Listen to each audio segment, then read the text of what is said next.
이쪽으로 오세요, 이쪽으로 오세요. 예, 안녕하세요. 안녕하세요. 반갑습니다. 네. 이쪽으로 오세요. 예.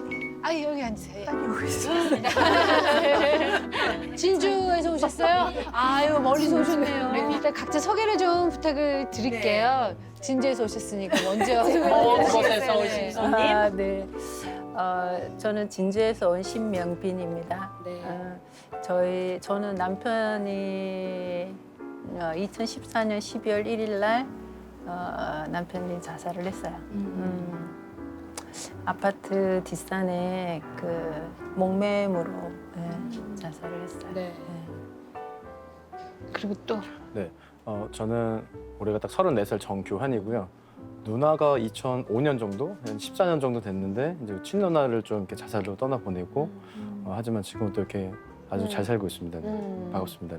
네. 네. 네, 저는 박인순입니다. 소 잃고 열심히 외양간 고치고 있습니다. 예, 아들을 먼저 보내고 2009년도 8월 2일 날 이제 10주기가 막 넘었습니다. 그러네요. 예, 예, 네. 지금입니다. 반갑습니다. 네, 저는 자살 사별자분들 애도 상담을 좀 전문적으로 하고 있는 임상심리 전문가고요. 그리고 여기 계신 신명빈님이랑 그 자살 사별자 모임을 또 함께 따로 하고 또 모임도 있습니다. 있으시고? 네, 아, 네, 네. 그러시구나. 보통 이렇게 보면은 그 이제 자살자에 대한 기억을 꺼내 놓기도 또 얘기하기도 참 그게 쉽지 않은데 여기 이 자리에 오시기까지 얼마나 많은 시간과 또 노력이 필요하셨을까 싶어요. 그러니까요. 아유, 참 말씀하기가 쉽지 않은 문제잖아요. 근데 그렇죠. 저 역시도 이제 고민을 하다가 누구나 한 번씩은 겪을 수 있을 법한 일이라고 생각을 해요. 저 역시도 뭐 굉장히 힘들었던 시절이 있었고 조심스럽지만 우리 그때를 떠올리시면서 어땠는지 네네. 좀 여쭤봐도 될까 모르겠습니다. 괜찮습니다. 네. 예. 저도 이제 어쩌면 시간이 좀 지났기 때문에 지금은 좀 편하게 이제 얘기할 수 있는 것 같아요. 그래서 어떤 질문이라도 좀 편하게 얘기해 드릴 수 그날 있고. 기억나세요? 그날 그 그날에- 소식을 들었을 때. 네, 그때는 이제 제가 20살이었고 당시에는 이제 학교 때문에 대학교 OT로 약간 지방 쪽에 있다가 이제 돌아오는 날 버스를 타려고 하는데 갑자기 아버지한테 이렇게 울면서 전화가 온 거야, 아버지가. 근데 아버지가 평소에 전화를 안 하는데 왜 갑자기 전화를 했을까 좀 의아했었는데 아버지가 누나가 막 죽었다고 막 울면서 막 아빠가 막 얘기하는 거예요. 그래서 빨리 오라고, 기현아, 빨리 오라고. 근데 이게 뭐지? 이게 좀 정신이 없었어요. 뭔 말이지 지금, 뭔 상황이지 하다가 울면은 이걸 인정하는 것 같아서 울진 않았어요. 현실 인정하는 것 같아서. 근데 일단 어떤 장례식장을 오라고 계속 이제 갔는데 결국 그 안에 이제 누나 영정 사진이 있었고 그냥 오전에 그런 일이 있었다고 바로 얘기를 들었고 아버지한테 아버지한테 연락을 네, 받으셨구나. 연락을 받아가지고 좀 받아들이기가 좀 힘들었던 것 같아요. 그 상황 자체를. 네. 그쵸. 그 상황을 받아들이기 네. 쉬웠다면 그것도 이상한 거잖아요. 네. 그렇죠. 맞아요. 네, 현실이 아닌 것 같았어요. 또 아버지가 잘 아버지가 받아들이시는 게 힘드셨을 것 같아요. 아마 그때 현장에 또 이제 어머니가 누나랑 같이 있어가지고 네, 그래서 좀 저희 어머니가 가진 그 현장에 있었던 그 타격체가 되게 많이 엄마가 받으셨을 거예요. 그래서 솔직히 좀 어머니가 많이 걱정이 됐어요. 그런 부분에서. 현장을 봤기 때문에 네, 그렇죠. 어머니는. 그날이 2014년 12월 1일이에요. 겨울에.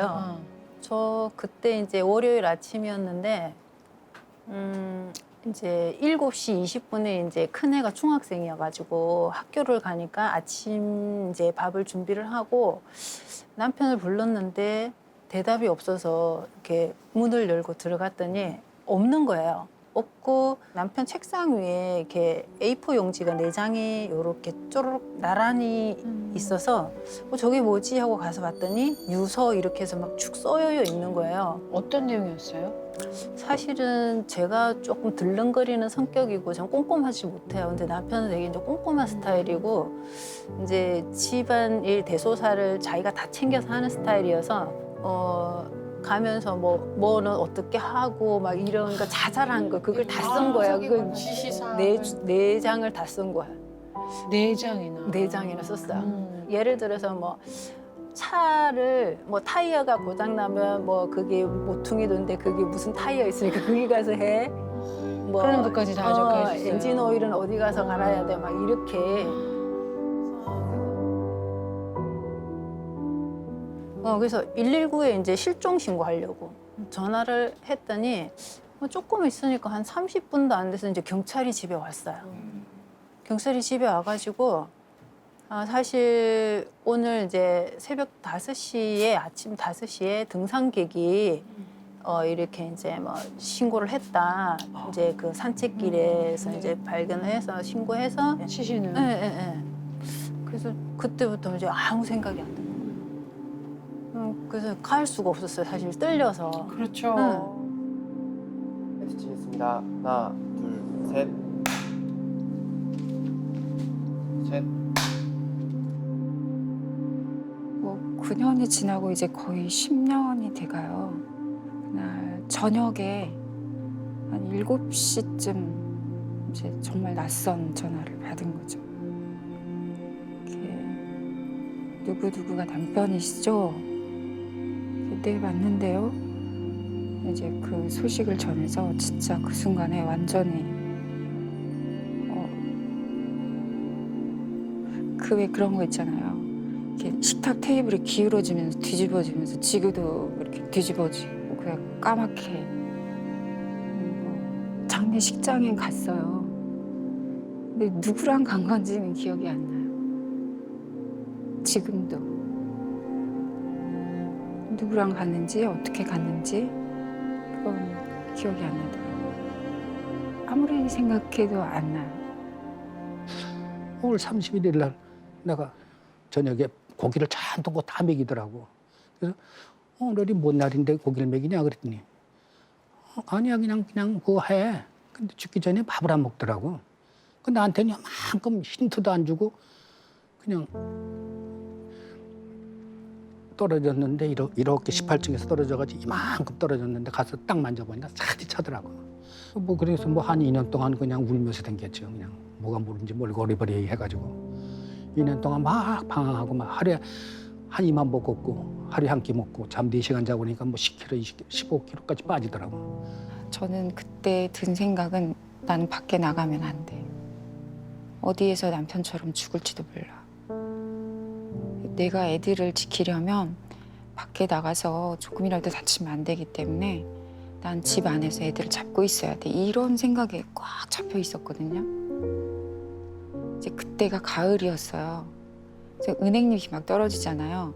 그때 제 생각으로는 은행잎에 맞아도 죽을 것 같았어. 삶에 대한 자신감이라고 해야 되나? 그것 자체가. 잠깐만요. 갑자기 제가 그때 일이 떠올라서.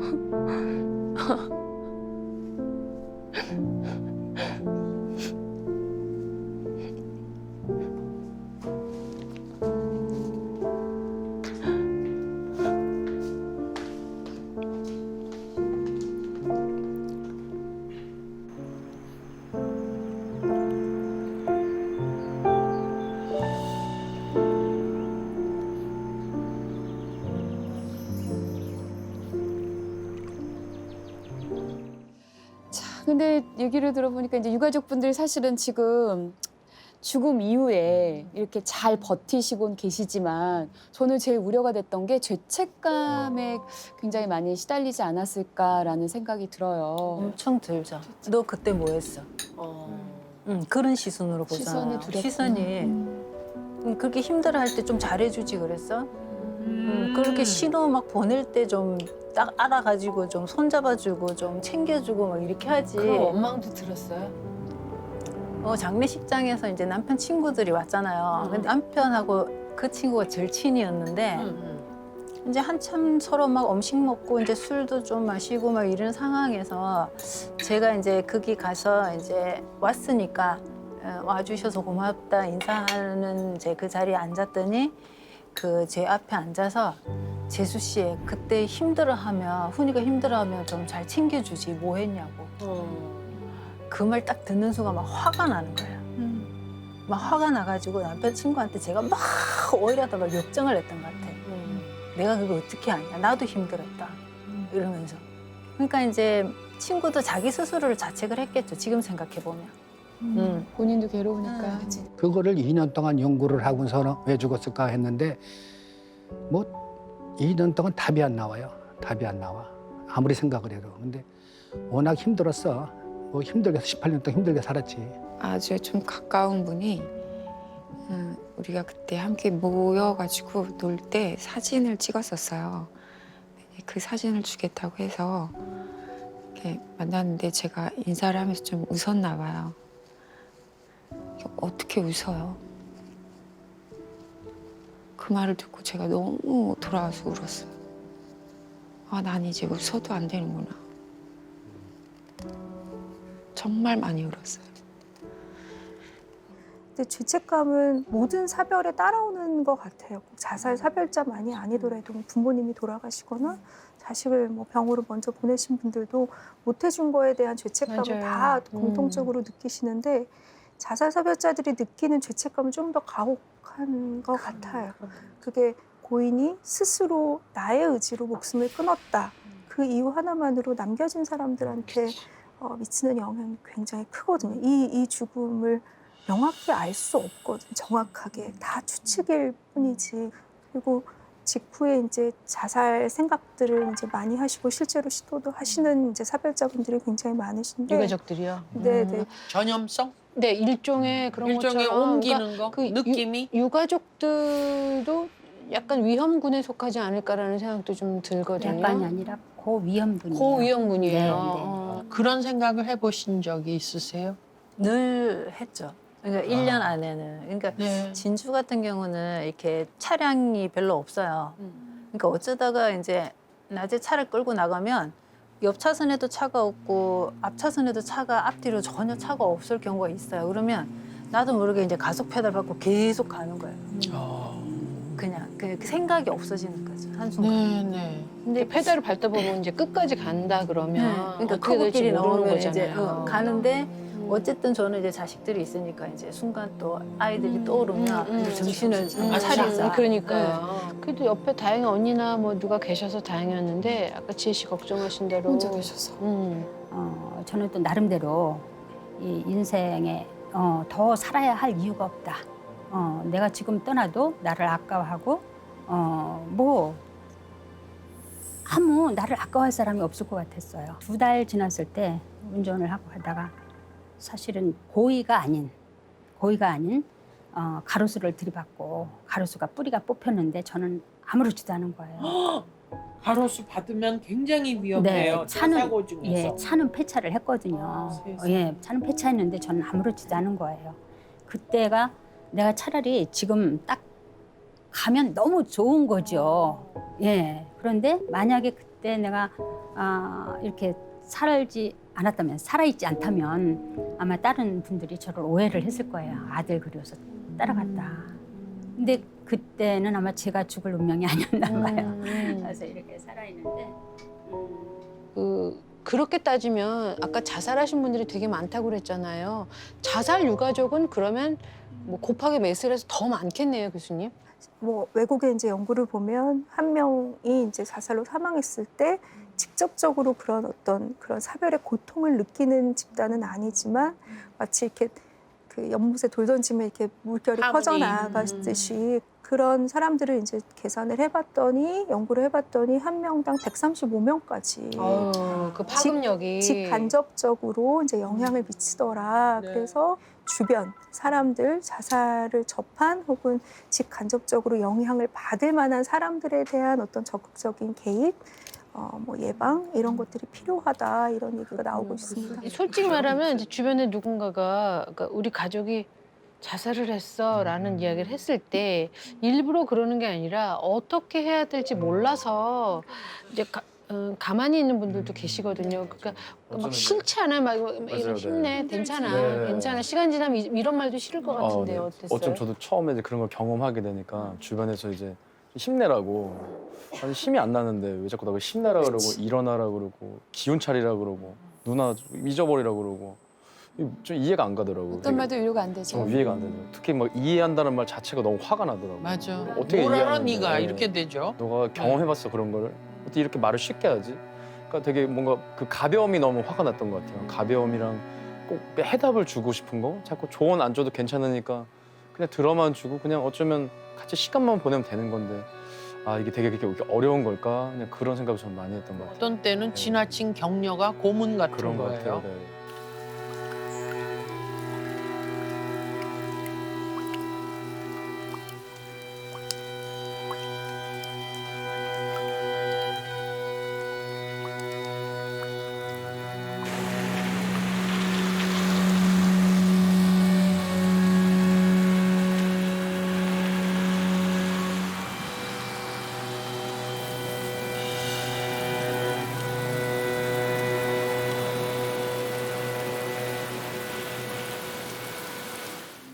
근데 실제로 이 세 분들은 어쨌든 이제 얘기하시길 시작했잖아요.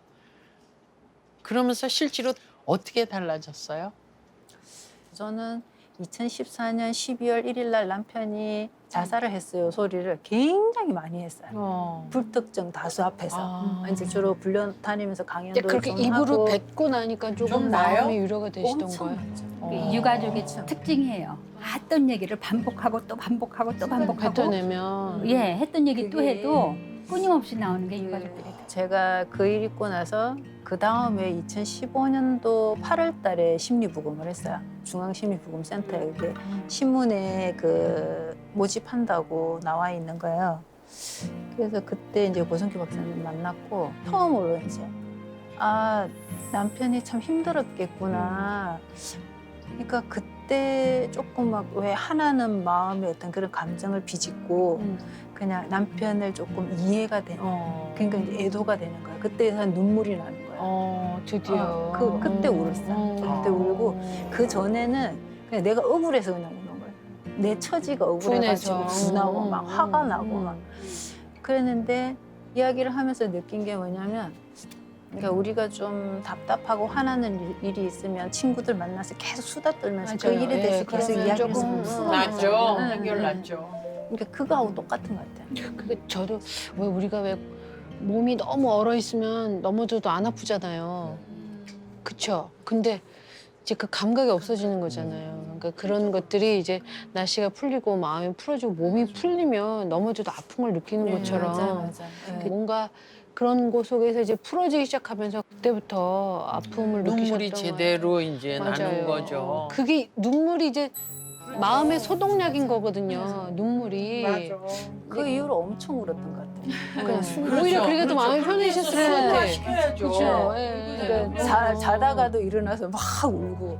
저 같은 경우는 사실 초기에 우리 유가족들이 어디 가서 상담할 곳이 없었던 거예요. 그래서 일반 상담을 하긴 했는데 일반 상담은 한계가 있고 그 이후에 생명의 전화에서 이제 유가족 그 네. 자조 모임을 처음 시작했어요. 자조 모임. 자조? 네, 서로 유가족. 돕다고? 서로 돕는다고? 예. 그 구성원 한 4명, 5명까지 이렇게 구성해서 만나서 감정도 드러내고 울면서 이제 하는데 제가 가장 힘들었을 때가 언제냐면 그 과정에서 이제 아이 유품을 가져오거나 사진을 가져오거나 그때는 사진도 못 봤거든요. 근데 그 과정이 가장 클라이막스더라고요. 이제 사진을 보면 지난 과거들에 대해서 즐겁고 행복했던 때 아니에요. 물론 그 사진을 보면서 펑펑 울기도 했지만 아 나에게도 이렇게 행복한 시절이 있었구나. 이 좋은 기억들, 좋은 추억들. 그래서 나한테 충분히 참 효도를 충분히 했고 엄마에게 즐거움과 기쁨을 줬던 아이구나. 이렇게 그냥 내가 미안하고 그냥 내가 자책감에 빠져서 이렇게 괴로워만 할 것이 아니라 또 엄마가 최선을 다해서 그래도 아이에게 기쁨을 주고 이런 행복한 즐거운 시간이 있었구나. 이 기억이 되니까 그런 것들이 추억이 되니까 좀 거기서부터 회복이 되더라고요. 예.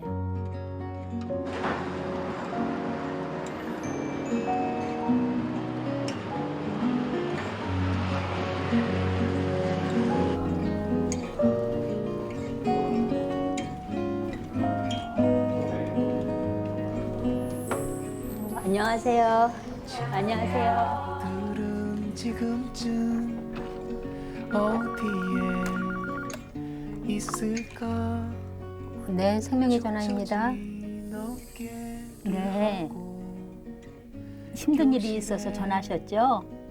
있을까? 네, 천천히 말씀하셔도 돼요. 집으로 나 대신 뭐 많이 힘드셔서 전화하셨죠? 천천히 말씀해 주시면 좋겠는데 괜찮겠어요? 하늘만 한번 봐줘. 손 흔드는 내가 보이니 웃고 있는 내가 보이니 나는 영원의 날개를 달고 노란 나비가 되었어. 봄이 오기 전 약속 하나만 해주겠니 친구야 무너지지 말고 살아. 안녕하세요. 저는 그 2014년도 12월 1일 날 남편이 목매음으로 제 곁을 떠났습니다. 모든 사람한테 얘기할 필요는 없지만 나를 위로하고 지지할 누군가에게는 실은 그 사람이 그렇게 갔다라는 것을 이야기 들어줄 사람 한두 명만 있어도 좋아요. 그래요. 한두 명만 있어도 네, 돼요. 네. 맞아. 그러니까요. 아이, 근데 참 조심스러운 질문인데 좀 교수님께 여쭤볼게요. 어떤 아마 보시는 분들 중에 이게 자살이나 뭐 유가족들이나 어차피 살고 죽음을 개인 선택이고 본인이 선택하건데 우리가 왜 관심을 가져야 되냐 분명히 이렇게 반문하시는 분들도 계실 것 같아요. 저는 과연 우리나라의 자살률이 말해주는 것처럼 많은 자살 사망자들이 정말 개인적인 이유일까? 그거는 아닐 거예요. 자살자가 자살에 이르기까지 그 길목마다 친구가, 가족이, 사회가, 국가가 한 번쯤 손 내밀고 구명조끼를 던져줄 만한 길목들이 분명히 있을 거라고 생각을 하거든요. 근데 그런 게 다 지금 어떻게 보면 와해됐다? 혹은 굉장히 이제 약한 거죠. 죽고 싶은 사람은 없거든요. 그리고 기꺼이 나는 너무 죽고 싶어서 자살하겠어. 이런 분은 아마 없을 거예요. 그냥 제 생각에는 그냥 이 고통을 끝내고 싶어서 정말 살고 싶어서 죽는 약간 아이러니컬하게 네. 이 고통이 끝나야 되니까 끝내고 싶어서 그 방법은 죽음밖에 이제 그 생각만 하는 거죠.